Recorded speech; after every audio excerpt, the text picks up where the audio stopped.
Today, we're going to talk about some of the most costly mistakes that you need to avoid when making a move up here to the Boise, Idaho area. What's up, guys? I'm Dolan, your Boise realtor, and in this video, we're going to talk about some of the things that I've had friends, family, clients experience that kind of caught them off guard. When we're talking about making a move up here to our great area, I do not want you to not plan for something, not factor everything in, and be in a weird financial situation because you want to enjoy this move. You're moving up here to really enjoy the area. It's a great move for you and your family.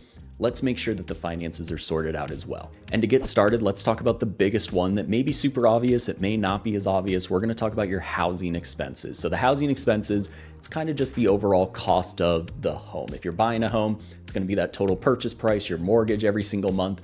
The main thing here is don't just get sucked into only your payment or only the purchase price. You want to factor everything in with living in a home. So this is going to be taxes and insurance. If you're getting a mortgage, these are kind of baked in, but make sure you know about the property taxes. Make sure you have your homeowner's insurance in place.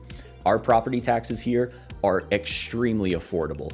In the most expensive areas around our town, you're going to be around 1%. Most of them are going to be a little bit less. We have our homeowner's exemption, which is going to give you a little bit of a break if you're actually living in the home. But even outside of these big things, you got to remember that you may have to pay for an HOA every single year. A lot of our neighborhoods up here just have HOAs in place. So this might be a few $100 a year, could be a couple thousand depending on where you're at. So make sure you know that before you get into a home. We also have a lot of irrigation up here. So our landscape water, we have a ton of irrigation canals that kind of come down from the mountains. Not going to get into the science of it, but we get actual pressurized irrigation in the majority of our neighborhoods up here. If you have that irrigation, that means you're not paying for your landscape water out of your city water bill, which is much more expensive of water, but the irrigation is going to charge you a fee once a year. So I believe ours is around $75 to $100.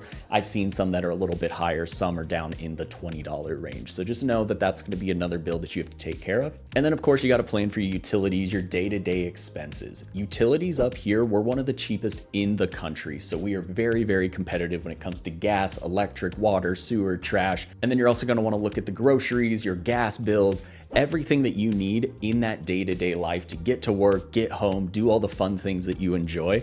Make sure that you're looking at that overall budget. The good thing here is the cost of living here in Boise is extremely affordable. We are definitely less affordable than we used to be, but compared to some of the other big cities on the West Coast, we can be 30–40% more affordable. Now, I think we're around a little bit above the national average when we're looking at actual cost of living. If you're looking for the cheapest of the cheap, Boise might not be for you, but when we're really looking at the lifestyle offered, the location, and some of the other cities that people are really relocating here from, Boise's going to be a great place. But make sure that you're factoring everything in. This is not a financial advice kind of video that I'm walking you through budgeting 101. You all know how to keep your own budget, but just make sure you're not forgetting about anything and you know all of the little bills up here that may not have existed where you're coming from. And on that same thread, when we're talking about where you might be coming from and what your life looks like there and what you have relied upon, we're going to talk a little bit about transportation.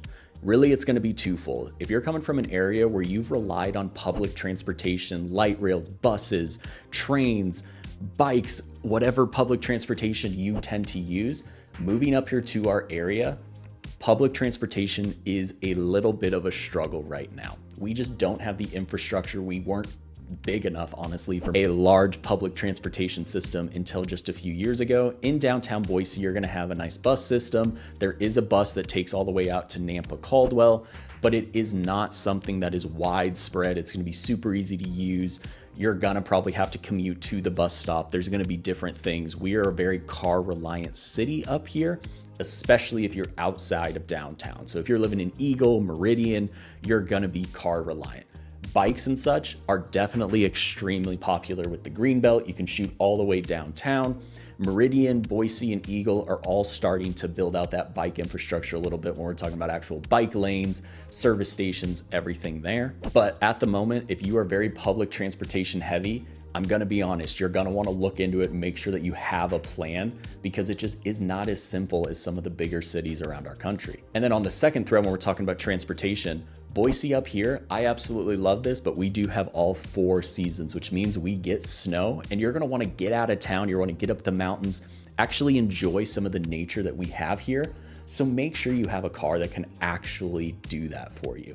If you're still driving around in that super old sedan, 2 inches off the ground, you have 2-wheel drive, whatever it is. My first one was an Acura Legend. I would get stuck up here. So make sure you have a car that can do well in the snow. Make sure you have one that can get you out of town. And again, enjoy some of the things that our area actually has to offer.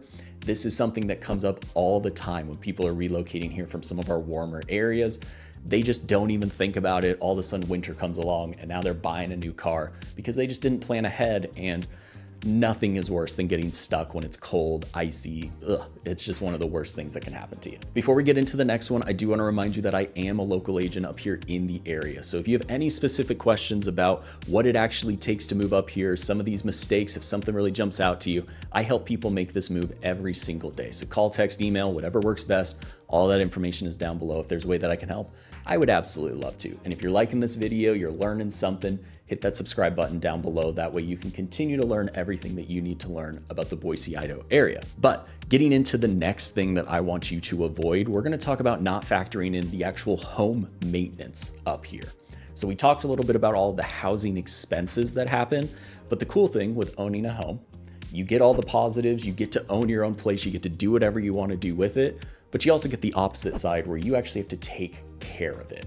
Taking care of your home, and we're talking long-term costly expenses, if you just let it go, you defer all of your maintenance, whenever you decide to sell it, whatever, you're gonna end up costing yourself a ton of money. So stay on top of some of your maintenance things. There's a couple of things though up here in Boise that are a little bit more unique to our area.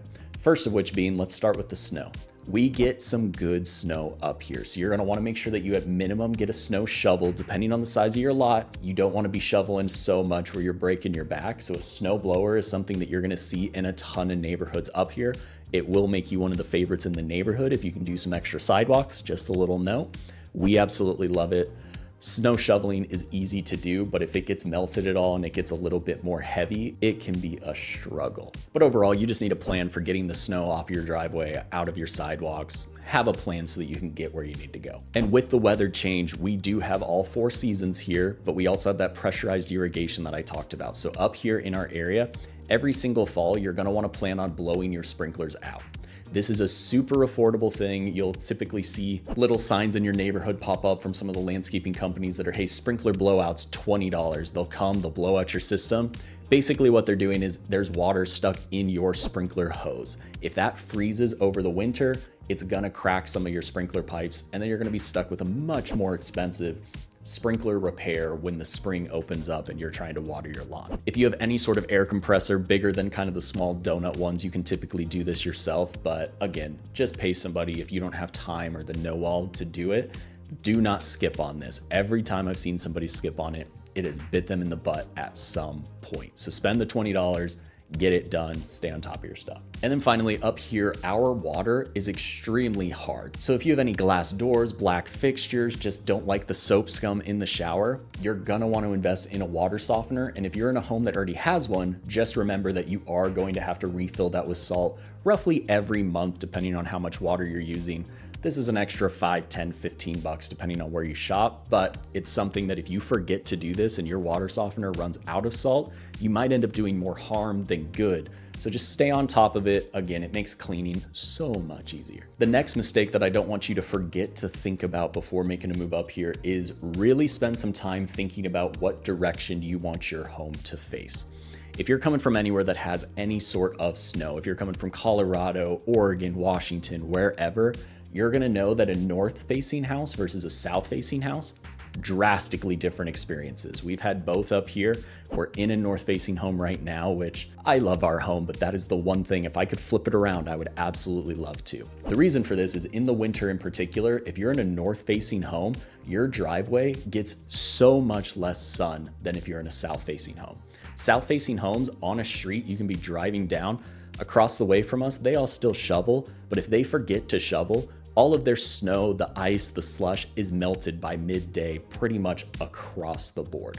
On our end, if I forget to shovel for a few hours, that thing will turn into an ice rink. It doesn't melt on its own. It is just a very different snow removal experience. So all of this to be said, you're gonna have to stay on top of it a little bit more if you are that north-facing home. If you're a south-facing home, you can get away with a little bit more of forgetting to shovel, but if you do have a back patio, anything in the backyard, It'll just be the separate opposite thing. This is the most obvious thing to know about when you're thinking about your home direction, but also start to think about, okay, we really love to live outside. We like our back patio. We like to watch TV, grill. We just like that outdoor living. You might want a home that is a little bit more west facing, east facing, depending on if you want more sun, less sun. Just know that, because if you're somebody, for example, that absolutely hates the sun, you get hot super easily, you're just trying to stay cool during most of the year, you might not want one where you just have the sun beating down on you from 3 p.m. on. That would mean that you now have to invest in more shade trees. You're gonna have to find one of those roll down shades. Again, just make sure that you're contemplating these things when you're actually picking out the home that you're gonna live in, because these are the things that really make your quality of life go from really, really good to absolutely perfect. And finally, just think about the home maintenance side of which way your house is facing as well. If your AC is on the north side of the house and it's in shade pretty much 16 hours a day during the winter, just make sure that it's not getting super frozen. Nothing is crazy happening to that. Take care of your unit. But then also inside your house, you're gonna have some rooms. In our house right now, again, we're north facing. I'm sitting in my office at the front of the house. These rooms are typically 5 to 10, sometimes even it feels like even more colder than the rooms in the back, our bonus room, our master bedroom. Those get a lot more sun, so they are just much, much warmer. This is great because you have to get used to it when you're actually just dealing with the temperature of your home. But we're talking maintenance as well. If something is beating down with sun every single day, that can cause some harm, as well as being up towards the front. If it's super cold here, things are gonna settle in a different way. So just kind of be conscious of where everything is. Keep the temperature in your home as consistent as possible. Now, one of the biggest things that I talk to people who are making the move up here about all the time is you have to do really good job market research when you're moving up to our area. We have got a great cost of living up here. We've got a great lifestyle. I can harp on the pros about Boise and living here all day long, but it is important to know that our job market is not gonna be the same as Southern California, for example. If you're moving from San Diego up here to Boise, you're gonna notice that your salary is gonna be quite a bit cheaper. And sometimes we're talking about 20, 25, 30% cheaper. Most of the time though, when we then look at the other side and the cost of living drop, you're actually coming out here with a net positive because it's much cheaper to live here, and that difference, you're still ending up with more disposable income. But if you're currently making $200,000 in the town that you're moving from, and you're coming up here thinking you're gonna make that exact same salary with a local job up here, and you buy a home based off of that, if your job is actually only gonna pay you $100,000 to $150,000, you wanna make sure that you adjust for that when we're talking about your monthly mortgage payment, all of these different expenses. We don't want you to move up here expecting Southern California salaries and getting the Boise salary, because again, nobody is excited about that. So just make sure you do that job market research beforehand.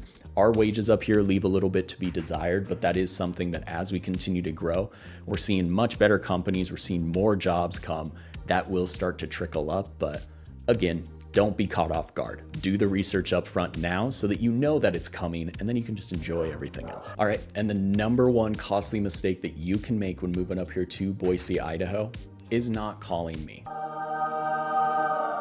That sounds so cheesy and so corny and a little bit cringy. But when I say it, it is not just a thinly veiled kind of sales pitch tactic. This is a legitimate reason and something that happens all the time. When you're moving up to an area, you're not super familiar with it. The last thing I want to have happen is that you're investing multiple six figures in a home that you're hoping is going to build wealth for you over the long term. And you might buy in a part of town that just doesn't have the same appreciation. Maybe it's a part of town that isn't growing, and we actually would recommend that you avoid. If you're really familiar with condos wherever you're coming from and they're a massive part of the market, you might be looking at condos up here and being like, okay, this is a really good option. It's a little bit more affordable. I like that. I don't need the big yard.